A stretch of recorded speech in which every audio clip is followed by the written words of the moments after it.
All right, Howard family, here we go with another Bison Breakdown. Wes Hall, Coach London, Tiffany Hoyd. We're going to get right into it because, frankly put, we're a little upset about that last game. I know, it stings a little bit, right? Well, it always does when you come on the negative end of, what you thought you should have won and what you could have done. Looking back at it, change a few things. But, hat goes off to South Carolina State.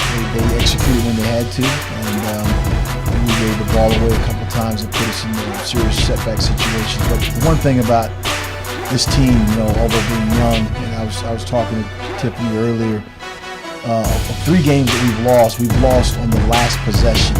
And it's a young team. We're learning how to overcome adversity, winning close games, losing tough games. But the progress overall is something that we continue to keep doing. We just have to continue. That we get in these close, tough games like this again, that they're on the other side, the W side. So I'm proud of the effort, proud of the team. There's still work to be done. There's a lot of season left to be played, particularly with this week coming up with the number 1 team in the MEAC and probably the number 1 team in HBCU football, Florida A&M. So we're at home again, so we're excited about the challenges that's coming upon us. So looking forward to this matchup against Florida A&M. I can't stand no Rattlers. Just part of my pedigree. Won't allow me to like them. So looking at it, let's look at 3 keys to victory per se that you have for this matchup. What do you think they are? Well, when you look at their defense, they are 1 and 2 in a couple categories: third down, rushing defense. You look at our offense, we're 1 and 2 in a lot of categories as well, as far as total offense, passing offense. So, our defense is going to have to do well and play well and not give the ball to their offense because they have the capability of driving the ball and throwing deep.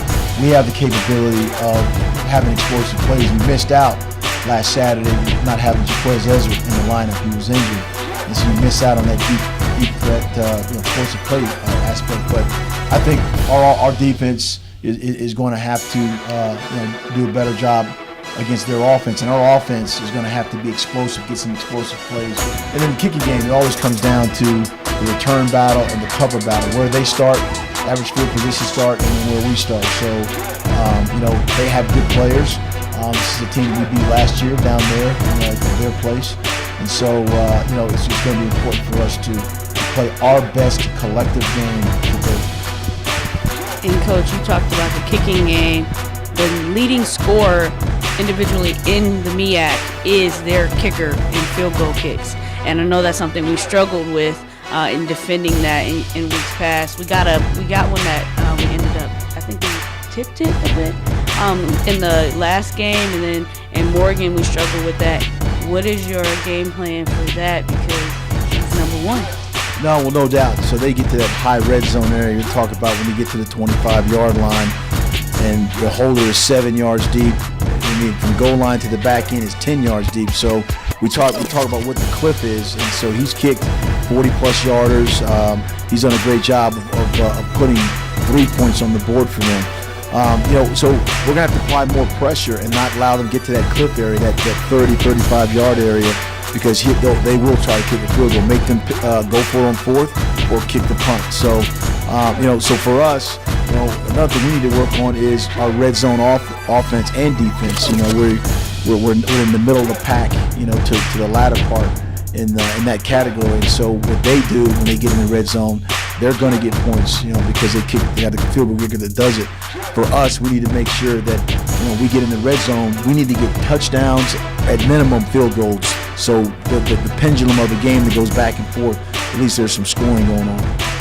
And Coach, just to go back to what you said earlier, and a lot of progress that we've had in having the ball on that last drive a lot of times, where I just want to speak to the fact that a couple years ago we weren't in a position where everyone's down and upset that we're probably not going to make it to the Celebration Bowl. What has that growth been like, and can you summarize how you brought us this far as Bison fans? Well, obviously you're dejected, you're disappointed that we can't experience wins, and we've experienced wins last full season and in this season thus far. And it's important to create a mindset that we don't want to lose. We want to be competitive. We want to turn this thing around in a positive manner that people don't like coming to play at our place. And so that comes with recruiting. Right now If you look at the FCS top 10 recruiting, we're in that mark right there. That's with the James Madisons, the Harvards, the top level echelon of FCS football team. So there's a lot of positive things going on. You want the right now to happen, but there's a process and there's a plan in play to allow us to get bigger, faster, stronger, and then you'll still play competitive because we got a lot of young players that are playing.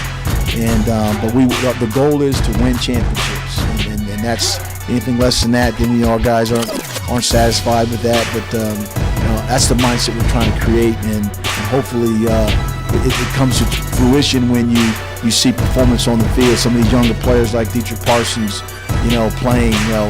It's fun to watch young guys have some success, and that's the goal for us.